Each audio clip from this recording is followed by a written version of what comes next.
This story is titled, Family Called Me a Loser After I Helped Them with Their Debt. And they told me, we don't need you anymore. So I canceled the surprise and showed them what they had lost. Hi everyone. Before we dive in, a quick favor. If you enjoy content like this, please hit the subscribe button. It's free, supports the channel, and makes sure you never miss out on amazing videos. Alright, let's get started. Alright folks, so I don't usually share stuff like this, but my life's been a bit of a mess lately, and I need to let it out somewhere. Maybe I just need to vent, or maybe I'm hoping someone out there has some advice. Either way, here we go. This one's a bit wild. So I guess I should start from the top. This all began on what I thought was going to be a normal Thursday night. You know, the kind where you're exhausted from work and just want to chill. I'd barely kicked off my shoes, reheated some leftover lasagna, and was about to settle in when my phone started buzzing. I glanced at the screen and saw it was Mom. Now, Mom's not the type to call just to chat. Usually, it's about something important, like once every few months when the cable box doesn't work, or she forgot how to access her email. So, yeah, seeing her name pop up was kind of odd. I picked up, and the first thing I hear is her crying. "Elliot, we need you," she managed to get out. Her voice sounded like she'd been crying for hours. "Please, can you come over now?" I didn't even stop to ask why. It was one of those moments where your gut just knows something is wrong. I grabbed my jacket, slid on some sneakers, and bolted out the door.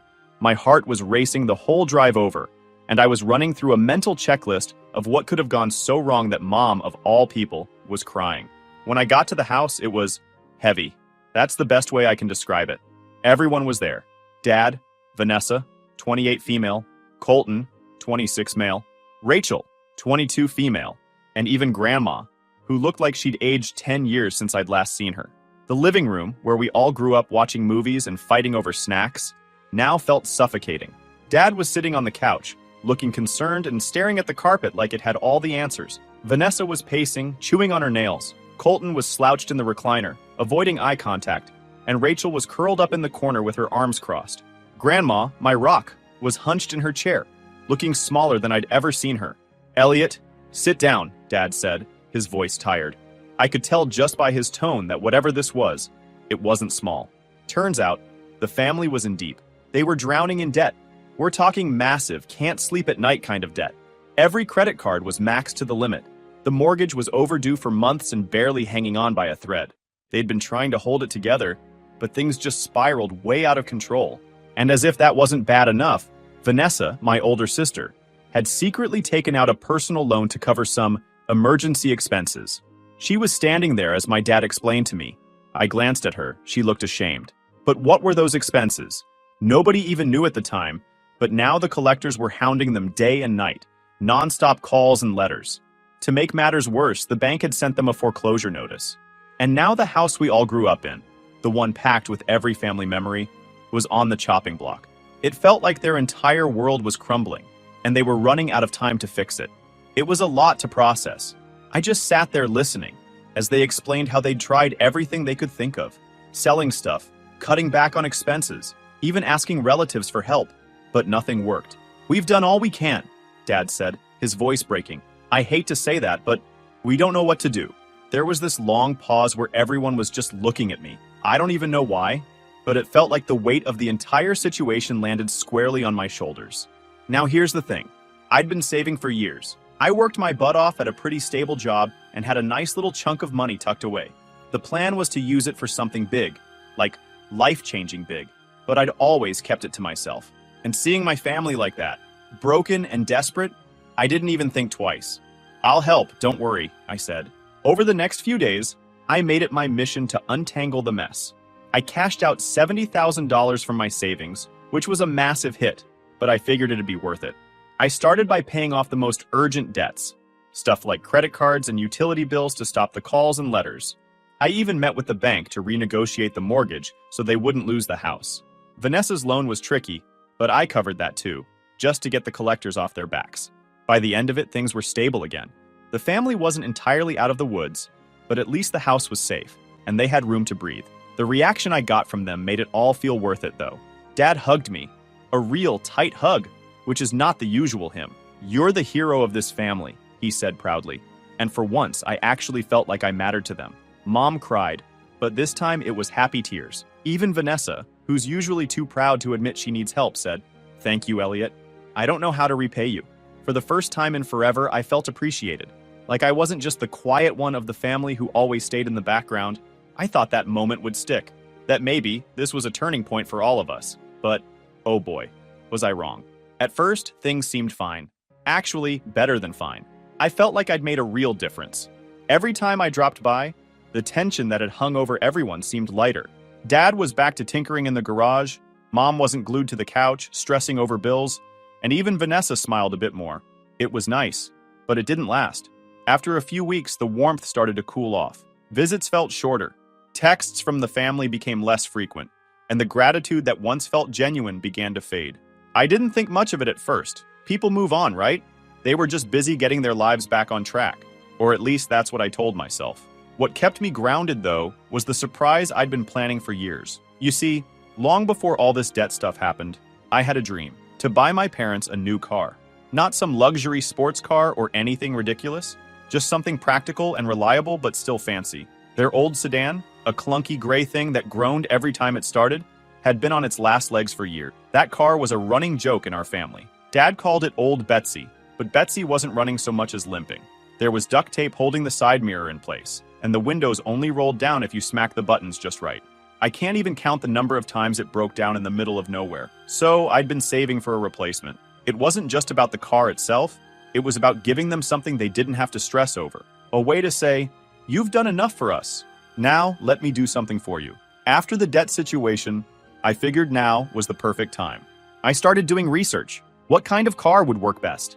Something spacious enough for family trips, but modern enough to make them feel proud driving it. I eventually landed on a crossover, fully loaded with features I knew they'd love. Backup camera, heated seats, the works. It was sleek, silver, and brand new. The day I bought it, I was buzzing with excitement. I'd worked so hard for this moment, and I couldn't wait to see their reactions. My plan was all mapped out. Drive it over, park it around the corner, and reveal it after dinner. I'd pictured the whole thing so many times. Mom tearing up, Dad grinning like a kid, and maybe even Vanessa and Colton giving me some actual props for once. Before heading out, I figured I'd give them a quick call to make sure everyone was home. Mom answered on the third ring, sounding a little distracted. "Hey, Mom, you guys gonna be around tonight?" I asked, trying to keep the excitement out of my voice. Yeah, I think so. Why? What's up?" she replied, like she was half listening. "Just thought I'd swing by, hang out, you know," I said, playing it cool. "Okay, see you later then," she said, before hanging up abruptly. No follow-up, no questions, just nothing. It felt a bit weird, but I brushed it off. Maybe she was just busy. The drive over was something else. I had the car cleaned, polished, and looking like a dream. Every time I hit a stoplight, I'd catch someone glancing at it, and I couldn't help but feel a little smug. I mean, this was a big deal. It wasn't just a car. It was a symbol of all my hard work, my sacrifices, everything I'd pushed through to get here. When I pulled up to the house, I slowed down, making sure no one peeked out the windows. I parked just a little down the street, far enough away to keep it a surprise, but close enough to be ready for the big reveal later. Walking up to the door, I felt like a kid on Christmas morning. But the moment I stepped inside, that excitement started to fizzle. The vibe? Office really off. "Hey everyone," I said, trying to sound cheerful. Mom mumbled a, "Hi." Dad grunted.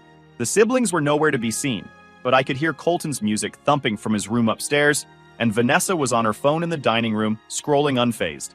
"Everything okay?" I asked, standing awkwardly in the doorway. "Yeah, fine," Mom said, eyes still glued to the screen. It didn't feel fine, but I didn't address it. I wasn't going to let the weird mood ruin the night. "I thought we could all have dinner together tonight," I said, trying to sound upbeat. "I've got something important I want to share with you guys after dinner." Vanessa rolled her eyes, still not looking up from her phone. "Is it going to take long? I have plans later." Colton yelled something unintelligible from upstairs, and Rachel, who must have been home because her shoes were by the door, didn't even bother coming out of her room. Dad sighed, closing the fridge. "Fine, let's just get it over with." I wanted to turn around and leave right then, since the vibe felt off. But I'd already parked the car, already imagined how this night was supposed to go. So, I stayed. We finally sat down for dinner, but it was painfully quiet. I tried to kick things off by thanking them for coming together.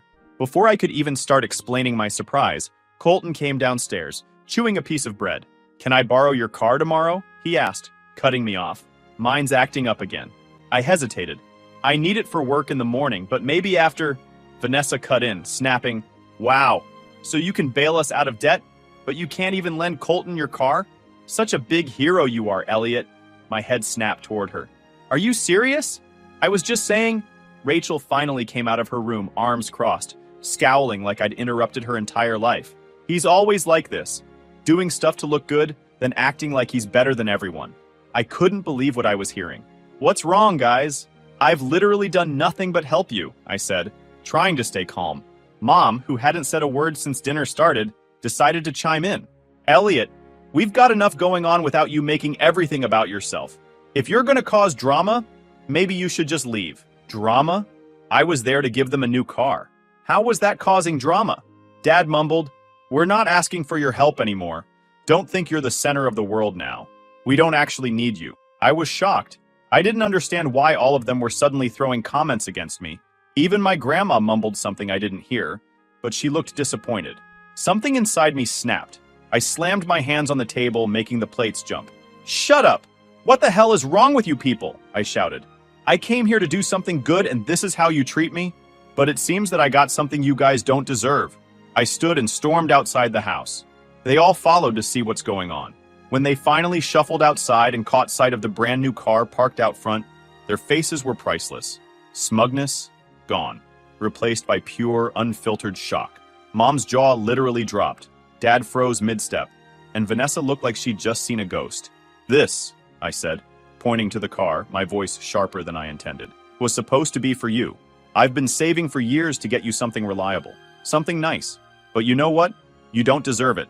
Vanessa, always quick to speak up, stepped forward. Elliot, wait. No! I cut her off, my voice firm. You've all made it perfectly clear how you feel about me. I'm just the guy who cleans up your messes. Fine, but don't expect anything else from me. Not anymore. The air was thick with silence, the kind that feels like it could crack glass. I turned to leave, ready to put all of it, them, behind me. But then, out of nowhere, Grandma shuffled outside, clutching her purse I hadn't noticed before. What are you doing, Grandma? Vanessa asked, confusion written all over her face. Grandma straightened her back and looked Vanessa dead in the eye. I'm going with Elliot, she said, her voice steady and calm, like she'd already made up her mind ages ago. The family erupted into chaos. Mom almost fainted. Dad tried to hold her, and Vanessa launched into a barrage of questions. What do you mean you're going with Elliot? You can't just leave. But Grandma wasn't fazed. She turned to me, her eyes full of determination. You've always been the only one with a good head on your shoulders, Elliot. I'm done with their nonsense. She walked over, opened the passenger door, and climbed into the car like she belonged there. I didn't even have time to process it. I just got in the driver's seat, started the engine, and pulled away. I didn't look back. The drive with my grandma next to me after all I planned for was awkward. For a good while, the car was silent, except for the hum of the engine. I was still replaying everything that had just happened when Grandma broke the quiet. Elliot, she said softly, her tone serious in a way I wasn't used to. There's something I need to tell you, and you might want to pull over for this. Her words hung in the air like a challenge. I glanced at her, trying to read her face, but she just stared straight ahead, calm as ever. I didn't pull over. I wasn't in the mood for another disappointment. I was already fuming from how the night had gone. I tightened my grip on the steering wheel and kept driving. Whatever it is, just say it, I muttered. She sighed, shaking her head. Stubborn, just like your grandfather. That got my attention. She rarely talked about Grandpa. He'd been gone for years, and anytime his name came up, she'd get misty-eyed and wave it off like it was too much to deal with. But now she seemed different. You're not going to like this, she warned. Grandma, I said, exhaling sharply. After tonight, I think I can handle just about anything. She leaned back in her seat, her hands folded neatly in her lap, and finally said, Your grandfather left me money. A lot of it when he passed. More than you could imagine. And I've been adding to it over the years. I was confused. What? I thought you lived on a fixed income. You've always said Social Security barely covered your bills. That's what I wanted everyone to think, she said, her tone matter of fact. You've seen how your family acts. Do you think they'd leave me alone if they knew I was sitting on a small fortune? I let that sink in. Grandma, the same woman who once refused to turn the heat on in the winter because it cost too much, had been hiding money from the entire family. How much are we talking? I asked, my voice low. She hesitated, then said, Close to 7 figures. I nearly swerved into the next lane. Are you serious? 7 figures? And you've been sitting on it all this time? She gave me a sharp look. I'm damn serious, Elliot. And yes, I've been sitting on it. Because it wasn't for them. It was for you. For me? That threw me off completely. I'd spent my whole life feeling like the backup plan in my family. The one who cleaned up their messes but never really got a thank you. Why me? I asked, my voice softer now. Because you're the only one who's earned it, she said simply. You've spent your whole life giving to people who don't appreciate it. Tonight just proved it again. They'll take and take until there's nothing left of you. I'm not going to let that happen. I didn't know what to say. Part of me felt flattered, but I also felt overwhelmed. So, what am I supposed to do with this money? I asked. Whatever you want, she said. Invest it. Start a business. Buy yourself something nice for once. But don't waste it on them. That last part stung, but I understood why she said it. Still, it felt weird, like I was being told to give up on my family completely. When we reached home, I parked the car and sat there in silence trying to process everything happens. Grandma noticed me staring into the void and gave me a knowing look. She reached into her purse and pulled out the small, worn notebook she'd shown me earlier in the week. Its frayed edges and faded cover looked almost out of place in her perfectly steady hands. Elliot, she said gently, handing it to me. You've got this now. Everything you need is right here. You don't need their approval. And I glanced down at the notebook, its pages filled with meticulous handwriting, account numbers, investment notes, and contacts for lawyers. It was real, tangible proof that Grandma wasn't just talking when she said she trusted me. I flipped through the notebook, my stomach twisting with each page. It was real. Bank accounts, stocks, bonds, things I didn't even understand. Grandma, I don't know if I can do this, I said quietly. I mean, this is a lot. She placed a hand on my shoulder, her grip surprisingly firm. You can do it, Elliot. You're smarter than you think. Just promise me one thing. What? Don't spend it on people who don't deserve it like your family. I know you have a kind heart, but you've seen how they treat you. They'll take and take until there's nothing left. This is for you, your future, your peace of mind, not theirs. Her words stayed with me for the rest of the evening. Then she got out and went inside the house, while I stood there, staring at the car, the shiny, brand new crossover that was supposed to be a gift. Now it just felt like a giant reminder of how badly the night had gone. I woke up the next day to find my phone blowing up. A flood of messages from my family had come in overnight. Mom had sent 3 long texts about how I'd embarrassed her. Vanessa posted a cryptic status on Facebook about some people needing to grow up, which was clearly aimed at me. Colton's was the worst. Just 2 words. You're selfish. Grandma noticed my expression. Let me guess, she said, sitting across from me with her coffee. They're blaming you for everything? Pretty much, I said, tossing my phone onto the table. Apparently, I'm the bad guy now. She sipped her coffee, unbothered. Let them sulk. They'll get over it eventually. But as the day went on, the calls started. First Mom, then Vanessa. Even Dad tried. I didn't answer any of them, but it was clear they weren't going to let this go. By the afternoon, they were leaving voicemails, each one angrier than the last. So you think you're too good for us now? Mom's voice crackled through one message. After everything we've been through as a family, this is how you treat us? I felt like screaming. How was I the bad guy? I'd done everything I could to help them. And the one time I stood up for myself, they acted like I'd betrayed them. Later that evening, Vanessa showed abruptly at my house. I opened the door and found her standing there. Can we talk? She asked, not waiting for an answer before stepping inside. What do you want? I asked, crossing my arms. She didn't mince words. You need to apologize. To all of us. I laughed, more out of disbelief than humor. For what? For trying to help? For buying a car for people who don't even care? For walking out on your family, she snapped. You think you're above us now just because you have some savings? Well, guess what, Elliot? Money doesn't make you a good person. I felt the anger bubbling up again. But before I could say anything, Grandma cut in. Vanessa, she said, her voice sharp. You have no right to be here, let alone demand anything from Elliot. You've spent years taking advantage of his kindness, and now you're upset because he's finally standing up for himself? Vanessa looked stunned. Grandma, that's not... Save it, Grandma said, standing up. I've had enough of your nonsense. Get out of this house and don't come back until you've learned how to treat people with respect. Vanessa's face turned red, but she didn't argue. She just stormed out, slamming the door behind her. I stood there, still reeling. Grandma, you didn't have to do that. Yes, I did, she said, sitting back down. It's time they learn they can't treat you like this. For the first time in years, I felt like someone was truly in my corner. The day after I decided to ignore their calls, the messages started piling up even more. At first, it was the same cycle. Mom's guilt trips, Vanessa's passive-aggressive jabs, Colton whining about his car, and Dad trying to act like the neutral peacemaker. He tried to call multiple times, but I ignored it. But then the tone shifted. They weren't just upset, they were angry. "Elliot, you're acting ridiculous," Mom texted. "We're family. We've been through so much together, and now you're just walking away like we mean nothing to you?" I ignored it, or at least I tried to, but it was getting harder to keep my cool. Every notification felt like a reminder of how deeply they didn't understand me. Grandma, on the other hand, was the picture of calm. She noticed me pacing around the kitchen, phone in hand, and raised an eyebrow. "Still letting them get to you, huh?" "They're relentless," I said, slamming my phone onto the counter. She sipped her coffee, unfazed. "Let them be. They'll scream and cry and throw tantrums, but eventually they'll realize they can't control you anymore." But they didn't give up, and came the night where everything in my life turned upside down. That night, Grandma and I decided to get out for a bit. We ended up at a small cafe where she insisted on treating me to coffee and pie, saying we both needed a break. For a while, we just sat there, talking and laughing. It was a rare moment of peace, away from all the family drama. But when we got back home, the driveway was full. Vanessa's car, Colton's truck, and my parents' sedan were all parked there, taking up every available space. My stomach dropped. "They really don't know when to quit," Grandma muttered, shaking her head. The second we stepped inside, the tension hit like a wall and the ambush began.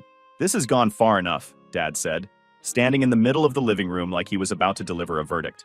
"We're taking Grandma home." I set my keys on the counter, trying to keep my composure. "She's not going anywhere, Dad. She made her decision." Mom stepped forward, her face tight with frustration. "She's confused, Elliot. She's old.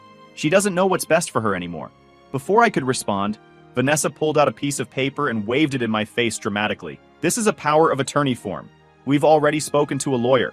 If Grandma's not in her right mind, we're taking control of her finances and decisions." That was it. I clenched my fists, my voice low and sharp. "You're not taking anything from her." Grandma stepped forward, her voice clear and unwavering. "You think I don't know what you're up to?" she said, her voice loud and clear. "I've been dealing with your nonsense for decades. Let me tell you something. You're not taking control of anything.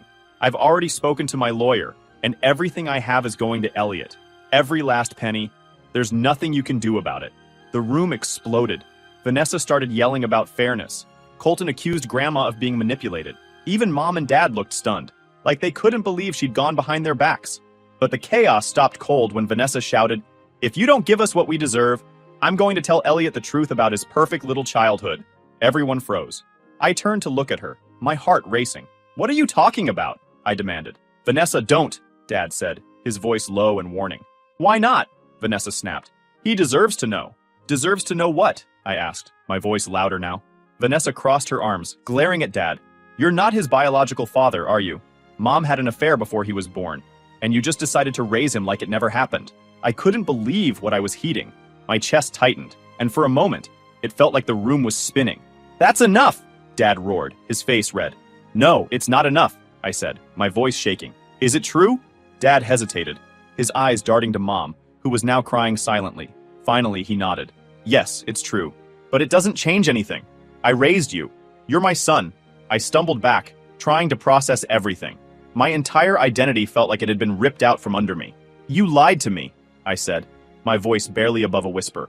"We didn't want to hurt you," Mom sobbed. "We thought we were doing the right thing." I shook my head, stepping forward toward the living room. "You didn't do it for me. You did it because it was easier for you." Vanessa looked smug, but Grandma wasn't having it. She stepped beside me, her hand on my arm. "You don't owe them anything, Elliot," she said firmly. "Not after what they've done." I nodded, taking a deep breath before turning to the group. "You've all crossed every line and I'm done. Get out of my house, all of you." Mom gasped. "Elliot, wait, don't..." "No." I cut her off, my voice steady but cold. "You lied to me, manipulated me, and now you're trying to control Grandma. You don't get to stay here and throw your guilt trips around. Leave, now." For a moment, they all stood frozen, their shock almost comical. Vanessa recovered first, her smugness replaced by indignation. "You can't just throw us out like this." "Watch me," I replied, crossing my arms. "The door's that way." Dad stepped forward, looking like he wanted to argue, but Grandma raised her hand. "Don't bother, Robert. He's right. You all need to go." With a few muttered protests and some glares thrown my way, they started gathering their things and shuffling out. Dad paused at the door. "Elliot, don't do this. Don't let this tear us apart." I stared at him down. "You already did that when you lied to me." I shut the door behind them and leaned against it. the weight of the confrontation settling over me. Grandma gave me a small smile. "I'm proud of you," she said softly. The next few days were a blur. I barely ate or slept, my mind spinning with everything I'd learned. Grandma tried her best to comfort me, but there wasn't much she could say to ease the blow. But one thing was clear. I was done. Done with their lies, their manipulation, and their constant demands. For the first time, I was finally free. At least that's what I told myself in the days that followed. But freedom didn't come with the sense of peace I'd expected. I felt raw, like everything I thought I knew about my family had been stripped away. Grandma and I settled into a quiet routine. But no matter how hard I tried to distract myself, organizing the house, binge-watching old crime dramas, there was a gnawing emptiness I couldn't shake. Then, about a week later, I got the letter. It was a plain envelope, no return address, just my name scrawled in Dad's messy handwriting. My first instinct was to toss it. After everything they'd put me through, I didn't owe them anything. But I tore it open just to see. Inside was a single sheet of paper. "Elliot, there's something you need to know. Come to the house on Sunday at 3 o'clock. Bring Grandma." And I stared at the note for what felt like forever. What could he possibly have to say that hadn't already been said? Part of me wanted to ignore it altogether, but another part, the part that still hoped for some kind of closure, couldn't let it go. When I showed the letter to Grandma, she frowned but didn't seem surprised. "They've never been good at letting things lie," she said. "Do you think I should go?" I asked. "That's up to you," she replied. "But if you're going, I'm coming with you. I'm not letting them ambush you alone." Sunday came, and the drive to the house felt heavier than I expected. Grandma sat quietly in the passenger seat. She didn't say much, but I could tell she was thinking just as much as I was. When we pulled into the driveway, it was empty. No cars, no signs of life. The windows were dark, the curtains drawn. I knocked on the door. No answer. Grandma tried calling Dad's phone, but it went straight to voicemail. We waited on the porch for over an hour, but no one showed up. "Maybe it's for the best," Grandma said. I nodded, but something about it felt wrong. Why go through the trouble of sending a letter if they weren't going to follow through? The following days were eerily quiet. No calls, no texts, no cryptic Facebook posts. It was like the family had collectively decided to go radio silent. I should have been relieved, but instead, I felt uneasy. Then, one evening, I got a call from an unfamiliar number. Against my better judgment, I answered. "Elliot, it's Rachel," a soft voice said. Hearing from my youngest sibling was unexpected. She rarely got involved in family drama, preferring to stay in the dark. "Hey," I said cautiously. "What's up?" There was a long pause on her end before she finally said, I wanted to apologize. For everything." Her words caught me off guard. "Why now?" "Because it's all falling apart," she said quietly. "Mom and Dad are fighting nonstop. Vanessa's furious that Grandma's with you. Colton's still trying to figure out how to get what he thinks he's owed. And me? I'm just tired of it." I didn't know how to respond. Part of me wanted to forgive her. She'd never been as bad as the others, but another part of me couldn't help but wonder if this was just another angle. "I don't know what to say," I admitted. "You don't have to say anything," she said. I wanted you to know that not all of us think you're the villain in this story." She paused for a moment, then said, "You've always done so much for this family, Elliot, and they've used you for it, over and over again. They'll never admit it, but I've seen it. They expect you to fix everything, to take on the burden, and then they turn around and treat you like you're the problem. It's not fair." Her honesty hit me harder than I expected. I leaned back against the kitchen counter, trying to process it all. "Why are you telling me this now?" I asked. "Because I feel awful," she admitted. "I've watched them take advantage of you for years, and I never said anything. I guess I thought it wasn't my place, or maybe I was just too scared to speak up. But now, seeing how far they're willing to go, how they're treating Grandma, it's disgusting. You don't deserve any of this, Elliot. You never did." I swallowed hard, emotions bubbling to the surface that I wasn't ready to face. "Thanks, Rachel. That means more than you know." There was a pause, and then she said, "I just wanted you to know someone's on your side. Don't let them pull you back into their mess." "I won't," I said, my voice steady. "Not this time." Her words stayed with me long after the call ended. I thought there was a sliver of hope for some kind of reconciliation. And at that point, all I wanted is to have some peace of mind.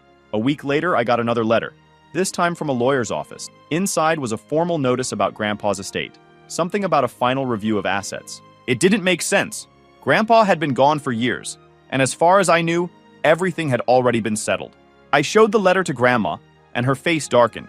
"This is their doing," she said. "They're trying to dig up anything they can use against us." Still, I decided to follow up. The next day, I called the lawyer listed on the notice and explained the situation. What I learned left me reeling. Apparently, Grandpa had left a secondary trust fund, something separate from the money Grandma had been managing. It wasn't a massive amount, but it was significant enough to cause a stir. But the most important part is that the trust wasn't meant for the family. It was specifically left in my name. I sat there in stunned silence as the lawyer explained the terms. Grandpa had set it up shortly before he passed, with explicit instructions that it wasn't to be touched until I turned 30. Why didn't anyone tell me about this? I asked. The family was notified when the trust was created, the lawyer said, but I was instructed not to reach out directly to you until the specified time. I hung up, my mind racing. All this time, they'd known about the trust. They'd known that Grandpa had left something just for me, and they'd kept it a secret. When I told Grandma, she wasn't surprised. They've always been good at keeping things from you when it doesn't benefit them, she said bitterly. The next time I heard from the family, it was Vanessa, calling to ask if I'd come to my senses about Grandma's money. I didn't tell her about the trust. I wasn't ready to deal with that fallout yet. Instead, I told her exactly what I'd been holding in since this all started. You know what, Vanessa? I'm done. Done with the lies, the manipulation, and the constant guilt trips. You want to keep living in this toxic cycle? Fine. But I'm not playing along anymore. She didn't take it well. You're seriously choosing Grandma over the rest of us? No, I said firmly. I'm choosing myself. And for the first time, I truly meant it. I'm finally starting to make plans for my future. Real plans. The kind I've always put off because I was too busy cleaning up everyone else's messes. I'm meeting with Grandma's lawyer, sorting out the details of her estate, and researching ways to invest the trust fund. The family's messages are slowing down, trickling in less and less until, eventually, they stop altogether. It's not the closure I pictured, but, honestly, it's enough. Grandma's still here with me, her wit and wisdom keeping me steady through everything. One evening, as we sit on the porch, she looks over at me and says, "You've got a good head on your shoulders, Elliot. Don't let them take that from you." I'm definitely feeling lighter than I have in years. And that's me, venting in here as I'm finally moving forward. Thank you everyone for sticking until the very end.